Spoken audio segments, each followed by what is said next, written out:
تو دو قسم کے جذبات انسان کے دل کے اندر آنے چاہیے، دو قسم کے جذبات اس رمضان المبارک کے آخر میں، جمعۃ الوداع میں۔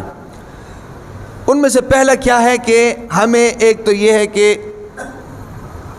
خوشی منانی چاہیے، مسرت کا اظہار کرنا چاہیے۔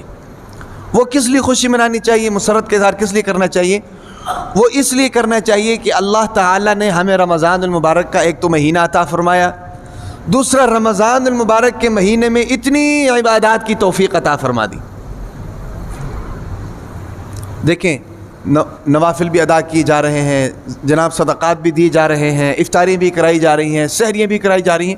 میں دیکھ رہا تھا اس دن کہ روزانہ کہیں نہ کہیں سحریوں کے دسترخوان لگے ہوئے اور روزانہ کی بنیاد پر کرا رہے ہیں، اور افطاریوں کے دسترخوان لگے ہوئے ہیں۔ میں یہی تو کہہ رہا تھا، ابھی پاکستانی بہت سے کاموں میں سب سے آگے ہیں، نیکی کے کاموں میں۔ ان میں سے ایک یہ ہے، صدقات میں، نوافل میں، خدمت خلق میں پاکستانی الحمدللہ سب سے آگے ہیں، اور پوری دنیا میں سب سے زیادہ ڈونیشن پاکستانی دیتے ہیں۔ دیکھو غریب ملک ہے بھائی، لیکن خدمت خلق کے جذبے سے سب سے زیادہ سرشار پاکستانی قوم الحمدللہ۔ تو میں یہ کہہ رہا تھا کہ ایک تو رمضان المبارک کے اختتام پر ہمیں خوشی ہونی چاہیے۔ وہ خوشی اس لیے ہونی چاہیے کہ ہم نے رمضان المبارک جیسا عظیم مہینہ حاصل کیا اور اس کو گزارا، اور اس کے جناب عبادتوں سے لطف اندوز ہوئے۔ یہ ایک نیکیوں کا سیزن تھا اور ہم نے جی بھر کے نیکیاں کمائی۔ سمجھ آ رہی کہ نہیں بھئی؟ کاروباری آدمی وہ ہوتا ہے جو سیزن کا انتظار کرتا ہے اور اس سیزن کے لیے اپنا مال سٹاک کرتا رہتا ہے۔ جب سیزن آتا ہے تو وہ مال بیچتا ہے، اور مال بیچ کر جناب پیسے کماتا ہے، اور پیسے کو نکرے لگا دیتا ہے، سیو کر لیتا ہے، اپنے اکاؤنٹ میں جمع کر لیتا ہے۔ وہ کاروباری آدمی ہوتا ہے۔ اور جو کاروباری آدمی سیزن تک مال جمع نہیں کر سکتا، اور اگر مال جمع کر لیا ہے تو سیزن میں نکال نہیں سکتا، پیسے نہیں کما سکتا، وہ کاروباری نہیں ہے، وہ اناڑی ہے۔ وہ کیا ہے؟ اناڑی ہے۔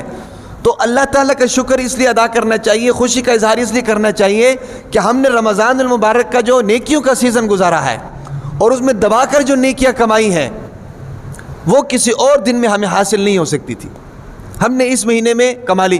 اب اس کا احساس ہمیں کیوں نہیں ہو رہا پتہ ہے؟ اس کا احساس ہمیں اس لیے نہیں ہو رہا کہ ہم نے ان نیکیوں کے اجر کو نہیں دیکھا ہوا، ہم نے ان نیکیوں کے اجر کو نہیں دیکھا ہوا۔ میں اگر آپ کو کہوں کہ بھئی میں 1 روپے کے بدلے میں 70 روپے دوں گا تو کتنے لوگ تیار ہو جائیں گے 1 روپے کے بدلے میں 70 روپے لینے کے لیے؟ تو یہی چیز کو اگر نیکیوں میں کنورٹ کر دیے جائے اور قیامت کا دن ہو اور ایک ایک نیکی کے لیے لوگ ترس رہے ہوں، اور پھر اس وقت جا کر اس نیکی کا اندازہ ہو سکتا ہے کہ جو ہم نے رمضان میں روزے رکھے ہیں، نوافل ادا کی ہیں، صدقات دی ہیں، افطاریاں کرائی ہیں بھئی۔ تو اس لیے خوشی کا اظہار کرنا چاہیے۔ اب ان نیکیوں کا اندازہ ہمیں نہیں ہو رہا۔ ہم سے پہلے جو لوگ اس دنیا سے چلے گئے ہیں، پچھلے رمضان المبارک میں ہمارے ساتھ تھے، ہمارے ساتھ تراویحیں پڑھی ہیں، ہمارے ساتھ روزے رکھے ہیں، ہمارے ساتھ مسجد میں آ کر کھڑے ہوئے ہیں، اور یہ رمضان ان کو نصیب نہیں ہوا، وہ زیر زمین چلے گئے ہیں، ان سے پوچھا جائے کہ یہ ان نیکیوں کی کیا اہمیت ہے، وہ ہمیں بتائیں گے کہ ان نیکیوں کی کیا اہمیت ہے۔ اور مرنے والا یہی سوچتا ہوگا کہ یار مجھے تھوڑی سی زندگی مل جائے، میں تھوڑے سے نیک اعمال اور کر لوں۔ لیکن چونکہ نیک اعمال کا تعلق اس دنیا تک ہے، جو دنیا کے اوپر ہے ان کو اس چیز کا احساس نہیں ہو رہا، جو اس دنیا کے نیچے ہیں ان کو پتہ ہے کہ اصل نیکی کیا ہے اور نیکی کی قدر و قیمت کیا ہے۔ سمجھ آ رہی کہ نہیں؟ اس لیے خوشی کا اظہار کرنا چاہیے، اور اس لیے بھی خوشی کا اظہار کرنا چاہیے کہ اللہ تبارک و تعالی نے اس رمضان المبارک میں ہمیں تو توفیق دے دی ہے۔ بہت سے لوگ ہمارے محلوں میں ایسے موجود ہیں، ہمارے کاروباری حلقوں میں ایسے موجود ہیں کہ جو رمضان المبارک میں روزہ نہیں رکھتے تھے، رمضان المبارک میں بھی تراویح نہیں پڑھتے تھے، رمضان المبارک میں بھی گناہوں سے نہیں بچتے تھے، رمضان المبارک میں بھی قرآن کو ہاتھ نہیں لگایا ہے۔ بہت سے لوگ، ابھی کل میں بچوں کو بھیج رہا تھا پشاور، میں اڈے میں کھڑا ہوا تھا، دونوں میاں بیوی کھڑے ہیں اور چائے پی رہے ہیں، اور عصر کا ٹائم ہے، آپ اندازہ لگائیں، اور احساس تک نہیں ہے۔ شرم و حیا ختم ہو گئی، احساس کیسے ہوگا؟ احساس ہمیشہ اس بندے کو ہوتا ہے جس کے دل میں شرم ہو. اور پھر شرم کے بارے میں حضور صلی اللہ علیہ وسلم نے کیا فرمایا؟ اذا فاتک الحیاء ففعل ما شئت. جب تمہاری شرم ختم ہو جائے تم جو مرضی کرو، کیونکہ شرم ہی نہیں ہے، فنکشن ہی نہیں ہے.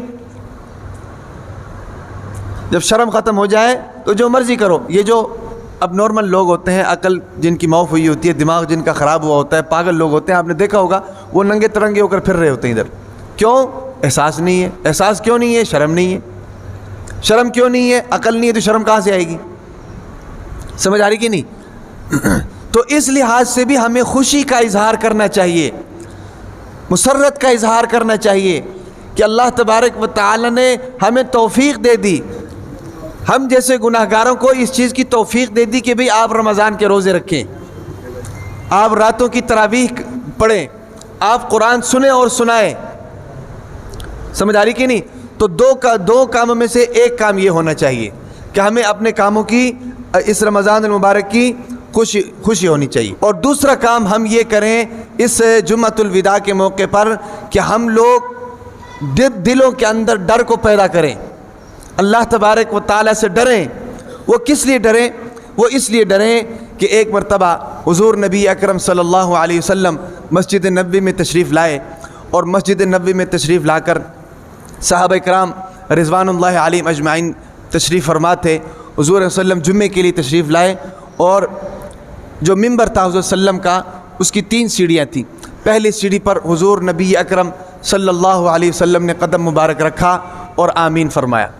پھر دوسری سیڑھی پر حضور نبی اکرم صلی اللہ علیہ وسلم نے قدم رکھا اور پھر آمین فرمایا. اور پھر تیسری سیڑھی پر حضور نبی اکرم صلی اللہ علیہ وسلم نے قدم رکھا اور پھر آمین فرمایا. اب صحابہ کرام رضوان اللہ علیہم اجمعین جو تھے وہ بڑے پریشان ہوئے کہ کوئی دعا تو کی نہیں، تو حضور صلی اللہ علیہ وسلم نے آمین فرمایا. اس کی وجہ کیا ہے؟ جب خطبہ ہوا، خطبہ دینے کے بعد حضور صلی اللہ علیہ وسلم سے ملاقات ہوئی صحابہ کرام کی، تو پوچھا کہ اے اللہ کے نبی، آج ہم نے ایک عجیب کام دیکھا ہے، معمول سے ہٹ کر. آپ نے پہلے کبھی ایسا نہیں کیا، آپ نے 3 مرتبہ آمین کہا ہے، اس کی وجہ کیا ہے؟ ذرا آپ ہمیں مجھے بتائیں. تو حضور اکرم صلی اللہ علیہ وسلم نے پتہ کیا فرمایا؟ فرمایا کہ جب میں ممبر کی پہلی سیڑھی پر پاؤں رکھا تو حضرت جبرائیل امین تشریف لائے، اور انہوں نے فرمایا کہ اس شخص کی ناک خاک آلود ہو جائے کہ جس نے اپنے ماں باپ کو بڑھاپے کی حالت میں پایا اور اس بڑھاپے کی حالت میں اس نے اپنی مغفرت نہ کروائی. اور اس کے جواب میں نے کہا آمین. بڑھاپے کی حالت میں اپنے ماں باپ کو پایا اور اپنے ماں باپ کی جناب خدمت کر کے ان سے اپنی مغفرت نہ کروائی تو اس کا ناک خاک آلود ہو جائے. ایک بات یاد رکھو کہ سب سے مخلص رشتہ اگر دنیا کے اندر کوئی ہے تو ماں باپ کا اولاد کے ساتھ ہے. اتنا مخلص رشتہ کسی کا نہیں ہے ماں باپ کا اولاد کے ساتھ. نہ بھائی کے ساتھ ایسا رشتہ ہے، نہ شوہر کا بیوی کے ساتھ ایسا رشتہ ہے بھئی، نہ دوست کا دوست کے ساتھ ایسا رشتہ ہے. پیار محبت کا رشتہ ہو سکتا ہے، سب سے مضبوط رشتہ ہو سکتا ہے، لیکن سب سے مخلص رشتہ اگر کوئی ہے تو انسان کا اپنے ماں باپ کے ساتھ. یاد رکھو، واحد ماں باپ ایسے لوگ ہیں، ایسی شخصیات ہیں کہ جو ہمیشہ اپنی اولاد کو ترقی میں دیکھنا پسند کرتے ہیں. یعنی کہ ان کے دل میں حسد نہیں آ سکتی، جو مرضی ہو جائے. واحد باپ ایسا شخص ہے جو اپنے اولاد کو اپنے سے اوپر جانا پسند کرتا ہے. نہ دوست پسند کرتا ہے، نہ بھائی پسند کرتا ہے، نہ کوئی اور پسند کرتا ہے. باپ پسند کرتا ہے کہ میرا بیٹا جو ہے میرے سے اونچا نام پیدا کرے. سمجھ آ رہی کہ نہیں؟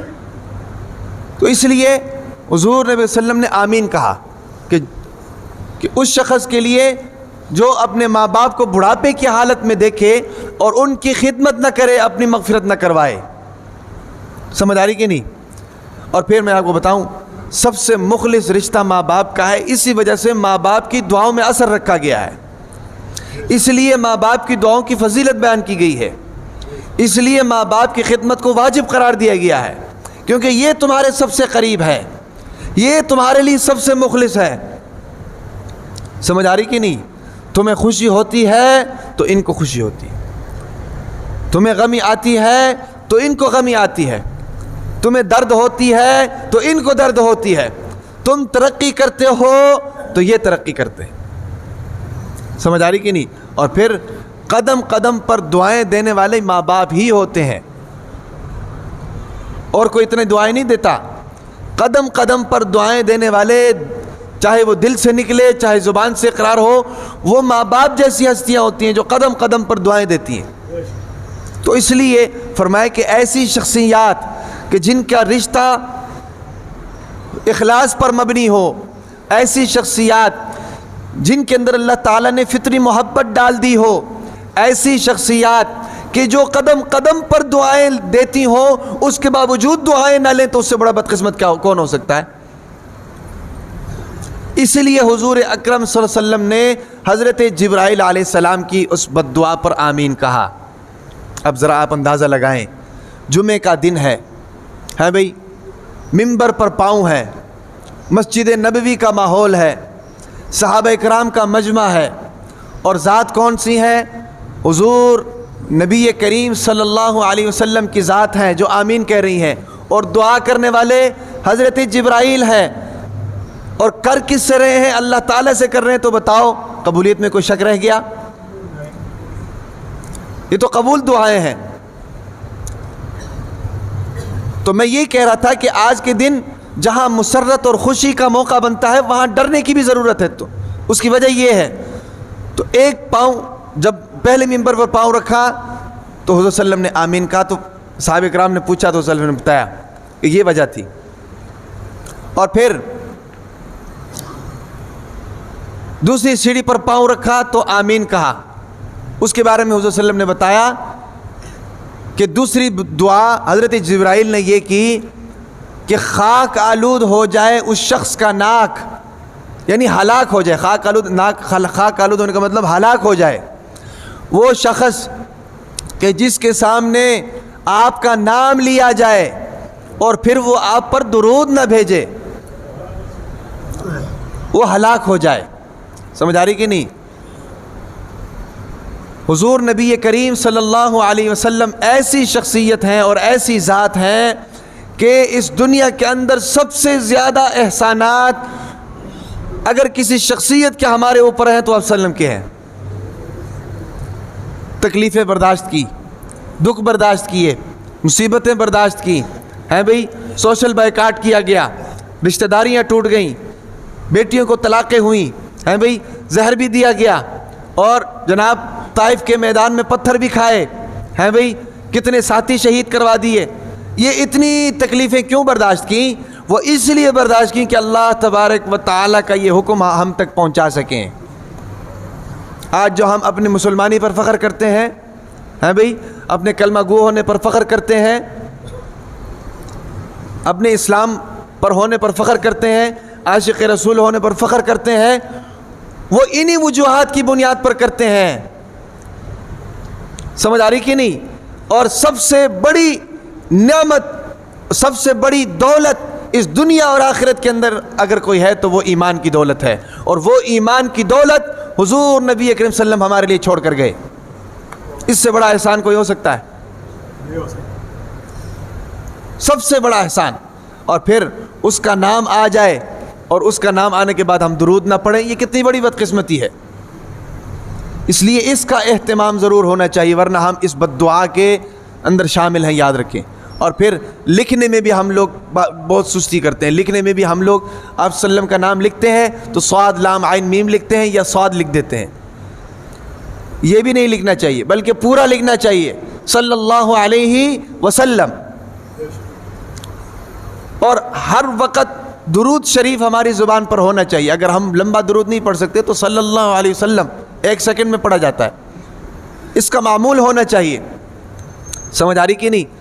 تو اس لیے یہ ہے کہ دوسری دفعہ آمین حضور نبی اکرم صلی اللہ علیہ وسلم نے اس لیے فرمایا، اور پھر فرمایا کہ جب تیسری سیڑھی پر پاؤں رکھا پھر آمین کہا، تو اس کی وجہ یہ تھی، فرمایا کہ حضرت جبرائیل نے آ کر کہا کہ اس شخص کا ناک خاک آلود ہو جائے، یعنی وہ شخص ہلاک ہو جائے کہ جس کو رمضان المبارک کا یہ مہینہ نصیب ہوا اور پھر اس رمضان المبارک میں اس نے اپنی مغفرت نہ کروائی، اور بدلے میں اس کے جواب میں نے کہا آمین۔ یہ ہے ڈرنے کی بات۔ جہاں ہم شکر منا رہے ہیں، جہاں ہم مسرت کا اظہار کر رہے ہیں کہ رمضان کا مہینہ ہم نے گزار دیا ہے، عبادتیں ہم نے کی ہیں، کل عید آ رہی ہے، وہاں ہمیں ڈرنے کی بھی ضرورت ہے کہ کہیں ہم اس بد دعا میں شامل نہ ہو جائیں۔ اس لیے یہ ہے کہ آج آخری دن ہے، آج آخری دن ہے، جمعۃ الوداع بھی ہے، رمضان کا آخری دن بھی ہے، اور معافی اللہ تبارک و تعالی سے ہمیں مانگنی چاہیے کہ یہ آخری دن میں اللہ تبارک و تعالی ہمیں جہنم سے خلاصی عطا فرما دے۔